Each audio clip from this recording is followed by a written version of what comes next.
नमस्कार दोस्तों, welcome back to our channel. Friends, मैं आप सबका अपने चैनल स्टॉक्स फॉर लाइफ में बहुत स्वागत करता हूं। Welcome to STFL family. DFL members, हफ्ते की शाम को हमारी एक वीडियो आती है स्टॉक फटाफट या फिर न्यूज़ फटाफट, जहाँ पे वीडियो एक चर्चा ने कौन स्टॉक में क्या न्यूज़ आ रही है और क्या बेस्ट बाइंग लेवल इमर्ज हो रहा है। इतना मैं दोस्तों आपके लिए होमवर्क कर लेता हूँ। आपसे रिक्वेस्ट है वीडियो के एंड तक बने रहे, क्योंकि आज जो एक ब्रेकिंग न्यूज़ हमें देखने को मिल रही है, इसको मैं कवर करूँगा। बहुत इंटरेस्टिंग आपको सुन के लगेगा। चैनल फर्स्ट टाइम होंगे, सब्सक्राइब कर सकते हैं सर क्वालिटी कंटेंट को सबसे पहले एक्सेस करने के लिए। Now without delaying for time, let's begin. Guys, crypto currency crash हो चुका है। आपको पता है कि जो क्रिप्टो करेंसी $64,000 तक जा चुका था, अभी बहुत ही वो आधे तक नहीं बोलूंगा दोस्तों, लेकिन उससे थोड़ा सा 30% 40% करेक्ट हो चुका है।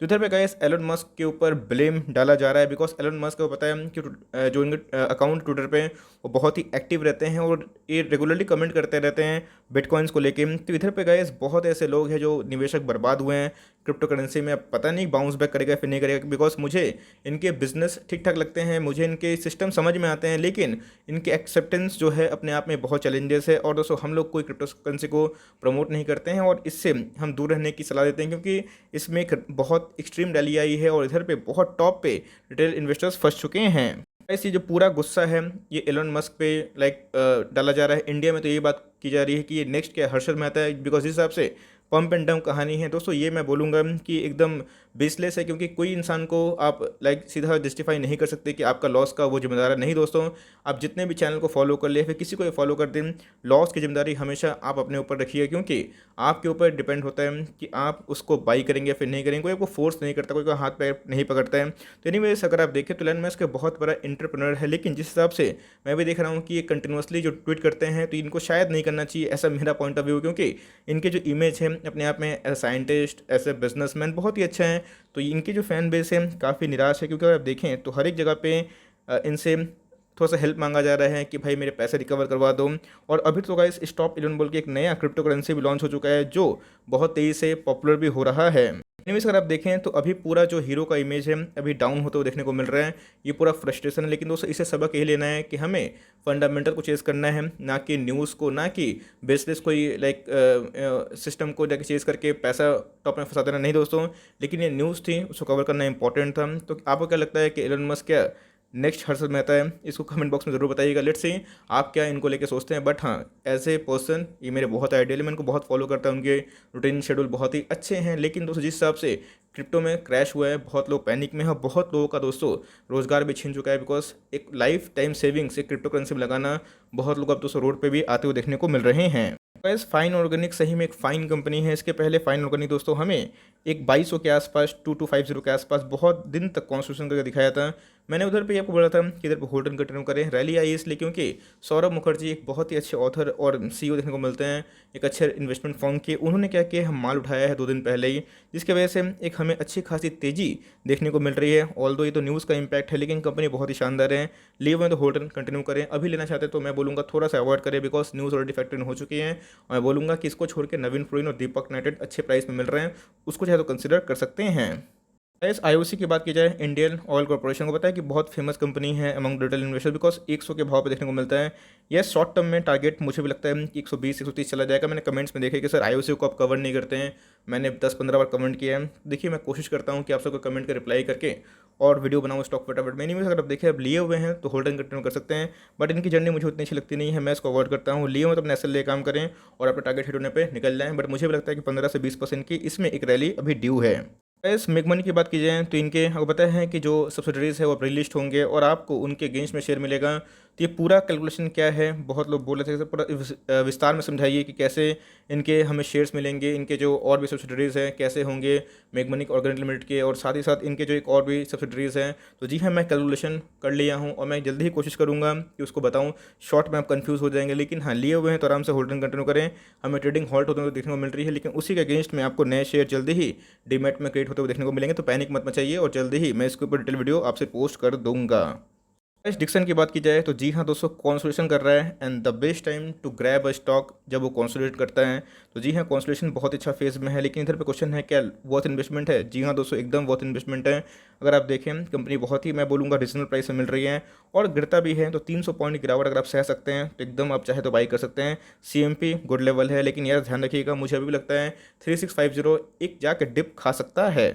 वो खाता है तो मेंटली प्रिपरेशन बहुत इंपॉर्टेंट है, वो आपके ऊपर डिपेंड करता है कि करना है क्या है। लेकिन लिए हुए हैं, एक भी शेयर सेल मत करिएगा, company fundamentally very very very strong है। और कभी भी ऐसे स्टॉक को लॉन्ग टर्म होल्ड करिए, बिकॉज अभी दोस्तों बोनस और स्पीड की न्यूज़ तो पता है कि फैक्टरी होती है, तो टाइम लगता है, तो हो सकता है कि साइडवेज जाएँ, लेकिन उधर पे होल्ड करिएगा। उसके बाद जब ब्रेकआउट देता है बहुत स्ट्रीम होता है, हमने जीएमएम फॉलोअर में देखा और अब से कितना धूम मचाता है। तो मेरे हिसाब से आपके पास है तो होल्ड वर्ड लॉन्ग टर्म आपको रिवॉर्ड ज़रूर मिलेगी। एज एक्सपेक्टेड जो बेस्ट केस में 55-60 और गुड केस में 50-48, ये जो हमारा प्रेडिक्शन था एग्जैक्टली वही देखने को मिला। तो इरकन के जो शेयर्स है वो हमें बोनस के बाद एडजस्ट होते देखने को मिल रहे हैं। बहुतों के नेगेटिव दिखा रहे होंगे, कोई दिक्कत नहीं, जल्दी ही वो शेयर्स क्रेडिट हो जाएंगे तो आपके पॉजिटिव में आ जाएंगे, नंबर्स दोगुना हो चुके हैं। इधर पे अगर आप चाहे तो फ्रेश एंट्री कर सकते हैं, बट मेरी रिकमेंडेशन यही होगी कि इसको अवॉइड करें और इससे अच्छा जो ऑप्शन है वो करें। और इसके पहले मैं देख रहा था कि सर मैंने लिया बोनस के लिए तो क्या होगा टारगेट्स, मैंने पहले ही आपको इसमें एक स्विंग ट्रेड कॉल दिया था, मैंने कमेंट्स में चेक किया, बहुत से सब्सक्राइबर हैं जिन्होंने प्रॉफिट को बुक कर लिया। यही होता है कि टारगेट के बाद आपको निकल जाना चाहिए, ज़्यादा लालच नहीं करना चाहिए। नहीं बस लिए हुए हैं तो ख़राब कंपनी नहीं है, होल्डर कंटिन्यू करें। बट अभी की बात की जाए तो वेट एंड वॉच कर सकते हैं और जल्दी से आपको नेगेटिव है वो पॉजिटिव में हो जाएगा और जल्दी ही जो बोनस के शेयर आपके पास मिल जाएंगे। एस इन्फोसिस की बात की जाए तो भाई तो जितने भी कर ले सकते हम हंस जाएंगे हम, एकदम CMP में बाई है। बात की जाए ICICI सिक्योरिटीज़ ने 1600 टारगेट इसने दे दिया है, तो आप समझ सकते हैं कि अपने आप में टारगेट बहुत ही अप है और मुझे पक्का यकीन है कि 1600 क्या दोस्तों 1800 को जाएगा। बस आपको होल्ड एंड कंटिन्यू करना है। समझ के चलिए कि 8 से 9 महीना देखना नहीं है, गिरता है कोई दिक्कत नहीं है, जीरो डेट वाली कंपनी है, इमेंस फंडामेंटल है गाइस, क्या बताऊँ, 6 लाख करोड़ के आसपास की मार्केट कैप है, कोई छोटी मोटी कंपनी नहीं है, IT की सेकंड जेन कंपनी है, एकदम CMP में बाई कर सकते हैं। 50 रुपये 60 रुपये गिरता है तो मौका होगा दोस्तों। ऐसी कंपनी को ज़्यादा कमेंट्री की आवश्यकता नहीं है, ऐसी कंपनी का फंडामेंटली इनफ है इनकी कमेंट्री को बताने के लिए। तो एनीवेज CMP में एकदम बाई कर सकते हैं और होल्ड फॉर लॉन्ग टर्म। मुझे लगता है कि जल्दी ही दोस्तों आने वाले 3-6 महीना में आपको एक ज़रूर ब्रेकआउट देखने को मिलेगा। इस एवेन्यू सुपरमार्ट को मैंने कवर किया था क्योंकि FNO की लिस्टिंग में इनके नाम देखने को मिल रहे हैं, निफ्टी 50 में आती है, लेकिन मुझे पक्का यकीन है कि आने वाले टाइम में ये निफ्टी 50 में भी रिप्लेस कर सकती है। गजब के फंडामेंटल, लेकिन छौंकाने वाले नंबर्स तो ये हैं कि UBS ने टारगेट इनका 1800 दिया। आई डोंट नो कि क्या बेस पे समझ के दिया है, बिकॉज ये तो इनके 1 साल के लो भी नहीं है। एनीवेज भाई UBS स्विट्जरलैंड की बैंक देखने को मिलते हैं इन्वेस्टमेंट फर्म में, तो ये उनका एक कथन है। लेकिन मोतीलाल ओसवाल ने 2850 दिया है, तो मेरे हिसाब से डेफरी कंपनी हर एक जो गिरावट बाई हो सकता है। ज़्यादा जानना है तो आज के दिन मैंने वीडियो अपलोड कर दी है, वही 5-6 बजे के आसपास आपको देखना ज़रूरी होगा अगर आप इस पर इंटरेस्टेड है तो। एनीवेज डेफरी कंपनी है, बहुत ही अच्छी बात है। अच्छी बात है तो ये है कि भाई CMP में बाई कर सकते हैं और हर एक 100-200 के फॉल पे इसको कंटिन्यू करें अगर आपको कंपनी में दम लगता है। ऑल्दो वैल्यूएशंस काफ़ी महंगे हैं, लेकिन कंपनी दोस्तों खरा सोना है, इस बात को ध्यान रखिएगा। सुमिटोमो केमिकल की बात की जाए, बहुत ही अच्छी कंपनी है। एग्रोकेमिकल की प्रोडक्ट की बात की जाए, मैंने वो देखे बहुत सारे कमेंट्स के सर इनको कवर करिए, तो भाई कवर करने की आवश्यकता उतनी तो नहीं थी क्योंकि मैंने आपको बताया था कि ये एक कॉन्स्टिट्यूशन करेगा, बहुत बार बताया भी था। छोटी कंपनी है, टाइम लगेगा, अच्छे खासे पेरेंट कंपनी देखने को मिलते हैं, स्ट्रॉन्ग होल्डिंग भी है, स्ट्रॉन्ग हैंड में भी शेयर्स हमें देखने को मिलते हैं। तो मेरे हिसाब से कंपनी बहुत ही अच्छी है। याद रखिएगा फाइन ऑर्गेनिक का एग्जांपल, कोई बड़ा पार्टी आया नहीं कि स्टॉक भाग जाएगा और वो तेज़ी काफ़ी अच्छी होती है। CMP में चाहे तो ऐड कर सकते हैं और डिप आता है अराउंड 300, तो गुड एंट्री लेवल है और गिरावट पर डरना नहीं है। ऐसे स्टॉक को होल्ड करिए फॉर लॉन्ग टर्म, बहुत ही शानदार कंपनी है। यस, मुझे लगता है कि ये कंपनी ये वैल्यूएशन डिजर्व नहीं करती। ऑल द वैल्यूएशन काफ़ी महंगे हैं, लेकिन कोविड के क्रैश नहीं होते, अनसर्टिटीज़ नहीं होते हैं। मुझे पक्का यकीन था ये स्टॉक 4000 के ऊपर ज़रूर होते हैं। तो जी हाँ, अगर आपको कोई छोटी कंपनी में जाना है तो कंसिडर कर सकते हैं। 17,000 करोड़ की मार्केट कैप वाली कंपनी है, तो रिस्क भी है, छोटी कंपनी है तो। लेकिन दोस्तों जो इनके रिवॉर्ड है लॉन्ग टर्म में बहुत ही शानदार है। कंपनी के मैनेजमेंट, कंपनी के होल्डिंग और कंपनी के फाइनेंशियल्स बहुत शानदार तगड़े देखने को मिलते हैं। तो मेरे हिसाब से आवास फाइनेंशियल एकदम बाई है और कभी आपको 200 के गिरावट मिलता है, तकरीबन पकड़ चलिए 2100 2100 के आसपास या फिर उससे नीचे, उधर मुझे MOS के आसपास मिलता है। 2000 के नीचे तो सुपर बाई है भाई। ऐसी कंपनी अगर आप चाहते हैं मिड कैप कैटेगरी से एक मजबूत घोड़ा रहे तो जी हाँ, आवास फाइनेंशियल को ज़रूर कंसिडर कर सकते हैं। इस 1 जून को आने वाले हैं इनके डिविडेंड और एक Q4 के नंबर्स। बहुत लोग बोल रहे हैं कि सर अभी खरीदूं तो मिलेगा, ऑफकोर्स मिलेगा, बिकॉज डिविडेंड जो है फाइनल रिकमेंडेशन में होगा और AGM में ही डिसाइड होगा। तो मेरे हिसाब से आपको एक शर्ट के पहले खरीदना है तो ही मिलेगा, तो चाहे तो बाई कर सकते हैं। मैंने कल के दिन पूरा विस्तार में इसको एक्सप्लेन कर दिया है। ऑल्दो चाल थोड़ा सा स्लो है, लेकिन लॉन्ग टर्म में डिविडेंड देके ज़रूर आपको रिवॉर्ड कर सकती है ये कंपनी। मेरे हिसाब से स्टॉक में डेंट नहीं है, लेकिन लेट्स सी मार्केट इसको पनिश क्यों कर रहा है। बट जिनके पास पेशेंस नहीं है वो चाहे तो इसके जगह टाटा कंज्यूमर को ऐड कर सकते हैं, मर्जी आपकी है। बट ITC की बात की जाए तो हम लोग होल्ड करते हैं और होल्ड ही करेंगे, बिकॉज छोटी मोटी गिरावट से डरना नहीं है। कोई तो भाई डिविडेंड देने वाला स्टॉक चाहिए ना, तो तो ये दोस्तों उनमें से आते हैं, बिकॉज ना रिलायंस अच्छा डिविडेंड देता है, ना HDFC बैंक, ना HDFC, तो ये अच्छे खासे डिविडेंड देती है। तो हमारे पोर्टफोलियो हेज भी होते हैं और हम लोग मनी मैनेजमेंट को काम करके चलते हैं। तो ये आपका ऊपर डिपेंड करता है। अगर आपको कंपनी पसंद नहीं है तो छोड़ सकते हैं। मार्केट में FMCG में और भी अच्छे अच्छे विकल्प देखने को मिलते हैं। गाइस धीरे धीरे शेयर जाग रहा है और देखिएगा जागते जागते जैसे ही भागेगा लोग अब उधर पे एंट्री करेंगे एकदम 1000 के ऊपर। आज निफ्टी में गिरावट थी लेकिन 1000 के ऊपर क्लोजिंग देना मतलब ये पूरा 200 एकोमुलेशन का फेज जारी है। जाके इनकी डेली डिलीवरी परसेंटेज देखिए और वॉल्यूम्स देखिए कि कहाँ पे डायरेक्शन है। लीव में तो आराम से होल्ड एंड कंटिन्यू करें। बोनस को लेकर आपको पता है कि इसमें अनाउंसमेंट हमें देखने को मिली थी, इसके वजह से टारगेट हमने रेस किया था और हमारे पास है। ऑल्दो हम लोग प्रॉफिट में ही बैठे हुए हैं तो मेरे हिसाब से और भी रैली संभव है। तो अगर आपकी कन्विक्शन सही है, आपकी स्टडी सही है, आपके पैरामीटर से फिट होता है तो आप चाहे तो इधर पे बाई कर सकते हैं, मर्जी आपकी है। बीच बीच में 970, 980, 960 बहुत बार जाता रहता है। ये इसके फेवरेट मैं बोलूँगा स्पॉट देखने को मिलते हैं, तो उधर पे कभी मिले तो अच्छा खासा बाई होगा। लेकिन लीव में तो आराम से होल्ड एंड कंटिन्यू कर सकते हैं। गाइस कल आरती इंडस्ट्रीज़ को गिराया गया, आज भाई भड़काया गया है ना। आज की हाई की बात की जाए तो गाइस 1739 के आसपास थी। अच्छी बात है, 4-5% का इंटरडे हाई लगा रही थी। लेकिन दोस्तों जो इनके बोनस के बाद जो एक गर्मी थी वो ज़रूर निकलेगी और 2000 का टारगेट दोस्तों मुझे पक्का यकीन है कि ये हिट करेगा। मैं गलत भी जा सकता हूँ, ये मेरी स्टडी है, बट लिए हुए हैं तो लॉस मत बेचिएगा। आपके पास है, आराम से holding continue. Company for long term बहुत ही शानदार है और चार्ट पैटर्न आप देख सकते हैं कितना प्रॉमिसिंग है, एकदम अप ट्रेंड में। तो ऐसी कंपनी का भाई लाइक क्या बताऊँ, ये सब कंपनी लॉन्ग टर्म में पैसे छापने की मशीन है, आप इसका कंसिडर कर सकते हैं। केमिकल में बहुत ही अच्छी और मजबूत कंपनी है। बोनस लेना चाहते हैं तो कंपनी फंडामेंटल्स चेक कर लीजिए, अगर आप लाइक करते हैं तो सही है तो बोनस के लिए भी जा सकते हैं। इसके पहले भी कंपनी ने बोनस दिया था और लॉन्ग टर्म के लिए बहुत ही अच्छी है। इस इधर पे एक बाई है, बाई यही है कि इधर पे HDFC को बाई करना है। जिन्होंने दोस्तों मौका छोड़ा भाई एशियन पेंट में, ये गलती HDFC लिमिटेड मत करिएगा। निफ्टी में तेज़ी इन सब शेयर की वजह से आती है और गिरावट भी इन सब शेयर की वजह से आती है। 2900 का स्टॉक है, मैं आपको 2900 में लेने के लिए नहीं बोल रहा हूँ। 2900 इसको अवॉइड करें। 500 रुपये 400 रुपये डिस्काउंट मिल रहा है, आपकी मर्जी है, आप कंसिडर कर सकते हैं। बट मेरे हिसाब से हार्डली से हार्डली गाइस इसमें गिरावट अगर होती भी है, मैक्स मैं से बोल रहा हूँ 10% गिरावट होगी लेकिन 20% रिवॉर्ड है, इस बात को ध्यान रखिएगा। तो 1:2 का रिवॉर्ड है, आप चाहें तो बाई कर सकते हैं और हर एक डिप्स में इसको ऐड करिए, बाई ऑन डिप्स करिए, ये आपके लिए सही स्ट्रेटेजी हो सकती है। तो इधर पर एक बाई कॉल है HDFC लिमिटेड में, चाहे तो इसको कंसिडर आराम से कर सकते हैं। इस बीच में FL का QIP आया था जहाँ पे थोड़ा फंड रेस हमें देखने को मिला। FL में मूवमेंट देखने को नहीं मिल रही। इसके जो पीयर्स है वर्टोस है प्रोडेस्मिंग, उसमें भी हमें लाइक मूवमेंट देखने को नहीं मिल रही। बट FL की बात की जाए तो बहुत ही मैं बोलूँगा स्ट्रॉन्ग इनके लाइक मैनेजमेंट देखने को मिलते हैं। बिजनेस मॉडल भी काफ़ी स्ट्रॉन्ग है और आने वाले कल में एक नया तरह का बिजनेस मॉडल देखने को मिलता है। जितने भी तरह का आप ऐप यूज़ करते हैं उसमें जो अचानक से एडवर्टाइजमेंट आता है, इन सब कंपनी का ही कॉन्ट्रैक्ट है। तो इंडिया में और बाहर में फैली हुई बिजनेस देखने को मिलती है। तो एक डिप खाया जाता तो सेम यही कहानी है। तो एप्पल 6300 का स्टॉक था 5100 पे, अब उस GMM फॉरवर्ड 7000 का स्टॉक था 3600 पे आ गया था, है ना। तो होता है दोस्तों, इन सब में मीन्स डरना नहीं है और चाहें तो एप्पल को इधर बाई कर सकते हैं और हर डिप आपके लिए ऐड हो सकता है। रिस्क ले सकते हैं, छोटी कंपनी तो रिस्क तो ऑफकोर्स होगी, तो आराम से जा सकते हैं। लीव में तो लॉस में तो निकलने का सवाल ही नहीं होता है। एप्पल गाइस हमारे पोर्टफोलियो का भी स्टॉक है, इतना फंडामेंटली अच्छा स्टॉक है। अब इतना दोस्तों रैली कर देगा तो हमेशा नहीं भागता रहता है। एक प्रॉफिट बुकिंग होगी, गिरावट भी होगी, तो आने वाले 1-2 क्वार्टर में ठीक हो जाएगा, उसको लेकर घबराने की आवश्यकता नहीं है। इस मज़ा आ गया, रिलैक्सो के नंबर से कि मज़ा आ गया। आई विश कि आपने मेरे लास्ट वीडियो को ज़रूर देखा होगा, कुछ सीखने को मिला होगा। इसलिए गाइस मैं बोलता हूँ कि स्ट्रॉन्ग हैंड में स्ट्रॉन्ग शेयर को ही रखना चाहिए। अगर वीक हैंड भी होता है तो स्ट्रॉन्ग शेयर आपको पैसा वाला बनाते हैं। तो मेरे हिसाब से 1000 के ऊपर क्लोजिंग देना साइकोलॉजिकल अच्छा लेवल है। तो एक प्रॉफिट बुकिंग आती है तो भाई हर एक डिप 960, 970 एकदम जैसे बताया कि उसमें रणनीति मैंने बता दी है। विस्तार जानना है तो वीडियो को देख लीजिएगा।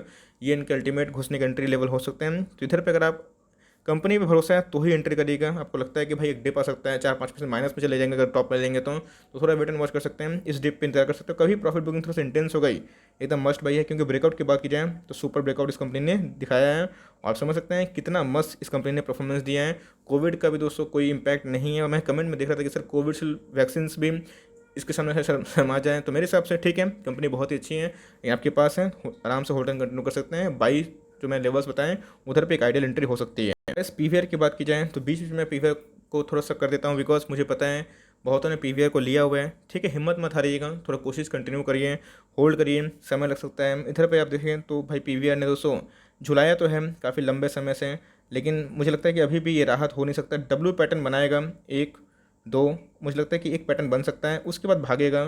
तो ये दोस्तों एक गैप है, एक फॉल मुझे उम्मीद देखने को मिलती है। लेट्स सी क्या होता है, बट लॉस मत निकलिएगा। और अगर बाई करना चाहते हैं तो कंपनी पसंद है। करंट परिस्थिति आप देख रहे हैं कि इनके लेके एक जो सिनेमा घर को लेके कितनी नेगेटिविटी है और साथ में जितना भी डिजिटल एरा है नेटफ्लिक्स का, अमेजॉन प्राइम का, ये इनके लिए तो घातक बन सकता है। उसको लेके ओके हम तो बिलो 1200 ठीक है। और 1130 एक बहुत ही अच्छा सपोर्ट है, उधर पे चाहे तो बाई कर सकते हैं। अगर आप कंपनी पे थे तो मैं क्या करूँगा, मैं दोस्तों अभी भी इसको अवॉइड करना पसंद करूँगा। इस HDFC के बाद HUL में एक बाई कॉल है, कोई दिक्कत नहीं है, हाई डिलीवरी परसेंटेज हो रही है, कहीं बाउंस बैक मार सकता है। और दोस्तों मुझे लगता है कि एकदम MOS लेवल पे खड़ा है। अब MOS लेवल तो मैं दोस्तों पहले इसको 21 समझता था, 2100 अभी क्यों हो गया, क्योंकि दोस्तों इनके EPS बढ़ गए, ध्यान दीजिएगा 41% इनके सालाना प्रॉफिट में अप था, तो भाई इनके प्रॉफिटेबिलिटी बढ़ेंगे, इनके पी कम होंगे तो एमओएस लेवल थोड़ा बढ़ेगा ना, तो सिंपल सी बातें हैं। तो मुझे लगता है कि एकदम बाई करने की अपॉर्चुनिटी है और एकदम इससे धोखा नहीं खाना है। हम लोगों को TCS ने भी इस तरह झुलाया था, और जिनको 200 रुपये कमाना है 2500 के टारगेट के लिए इधर बाई कर सकते हैं। मैक्स टू मैक्स गिरेगा तो 100 रुपया मुझे उम्मीद है, लेकिन उससे ज़्यादा दोस्तों डेफिनेटली कंपनी है, गिरावट की संभावना अभी के परिस्थिति दौरान दिखाई नहीं देती। इस एल्का एलिमेंट्स में क्या गिरावट है, थम नहीं दोस्तों, आपको मैंने बताया था कि जो गिरावट हुई थी लाइक इनके बहुत बोनस के बाद स्प्लिट के बाद ज़्यादा होती है, इसमें क्यों नहीं होगी, तो भाई इनके 27 मई को नंबर्स आने वाले हैं। मार्केट इसको एक बार होल्ड करेगा या फिर से दोस्तों 3800 से लेके 4000 की जर्नी कर सकता है, ठीक है। और उसके बाद रिजल्ट के पहले एक प्रॉफिट बुकिंग आएगी, उसके बाद जब सारे न्यूज़ फैक्टर इन होंगे तब धीरे धीरे करना है। मेरे हिसाब से सही अभी लेवल नहीं है, लेकिन हाँ जो लॉन्ग टर्म निवेशक है उसको घबराने की बात नहीं है, चाहे तो एंट्री कर सकते हैं। और जो लॉन्ग टर्म के लिए हुए पहले लेवल से, तो भाई उनको तो बिल्कुल घबराने की आवश्यकता नहीं है, कंपनी फंडामेंटली बहुत ही अच्छी है। लेना चाहते हैं तो एक बार मुझे लगता है कि एक बार थोड़ा सा वेट एंड वॉच कर सकते हैं। नंबर्स देख लीजिए, प्रॉमिसिंग लगती है, गिरावट अगर आ जाता है तो उसमें जो फ्रॉथ है, उसमें जो बबल है वो निकल जाता है, तो मुझे लगता है कि एंट्री पॉइंट हो सकती है। अभी के वाइस मैं बोलूँगा थोड़ा सा अवॉइड करना पसंद करूँगा। इस रिजल्ट के बाद कंपनी ने जो शेयर प्राइस है उसमें परफॉर्मेंस कंटिन्यूसली डाउन हो रही है, तो क्या इधर पे निकल जाएं? नहीं दोस्तों, मैं नहीं निकलने वाला, बिकॉज जैसे मैं बताया कि लोग हमेशा प्राइस को देखते हैं, मैं कंपनी के बिजनेस को देखता हूँ, बिकॉज मैं कंपनी के बिजनेस को खरीद रहा हूँ, मुझे बिजनेस में कोई खराबी दिखाई नहीं दे रही। ऑल्दो दोस्तों ये रिस्की स्टॉक है, क्योंकि अगर आप देखें चार्ट पैटर्न वैसे ही है, लेकिन जिस हिसाब से दोस्तों इस कंपनी ने परफॉर्मेंस दिखाया है, जियो को डोमिनेट कर रहे हैं। ऑफ कोर्स जियो तो जियो ही है, लेकिन इनको डोमिनेशन भी दोस्तों देखने को मिल रहा है।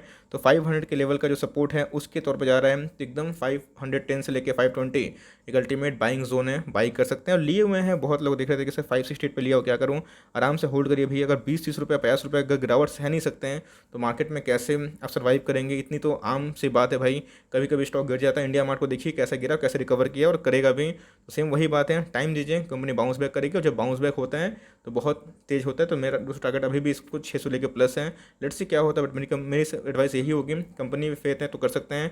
500 के आसपास लेते हैं तो 490 कैसे ले काम कर सकते हैं, ये मेरी आपको सलाह होगी।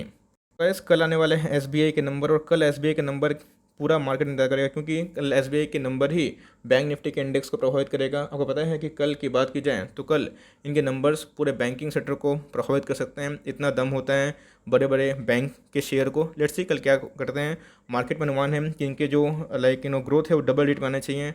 अगर डिसअपॉइंट करता है तो बैंक निफ्टी में प्रॉफिट बुकिंग होगी, लेकिन उसमें अच्छे जो शेयर गिरेंगे उधर पर गाइस एक मौका बन सकता है। अच्छे आ गए तो भाई तेज़ी भी आएगी, 400 को मार्क कर देगा।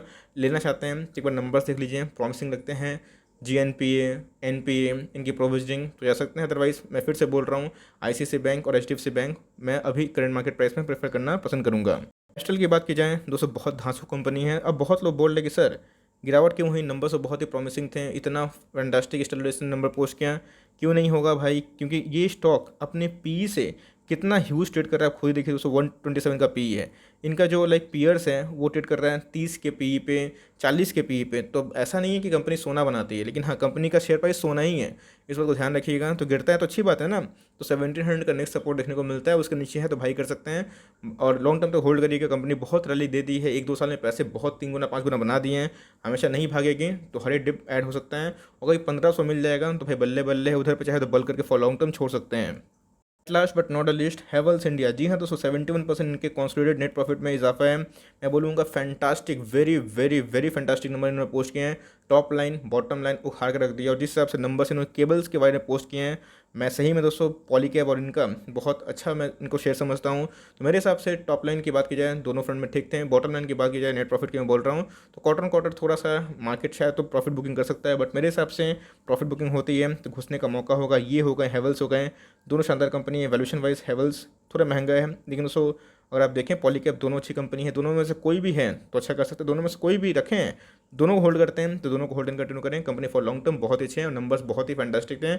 टेम्पोररी प्रॉफिट बुकिंग से डरिएगा मत, गिरता है तो एक होल्ड करने का काबिलियत रखिएगा। For timing that's the end of the stock फटाफट सीरीज। आई होप दोस्तों ये वीडियो आपके लिए हेल्पफुल था। कंटेंट से ले तो लाइक कर दिएगा, चैनल फर्स्ट टाइम होंगे तो सब्सक्राइब भी करना ना भूलिएगा। फर्दर कोई डाउट ड्रॉप कर सकते हो, कुछ और रिव्यू चाहिए उसका नाम भी ड्रॉप करना ना भूलिए। I would love to make a video on your demand guys. मिलते हैं जल्दी ही, तब तक के लिए bye. Thanks for watching friends, God bless you all.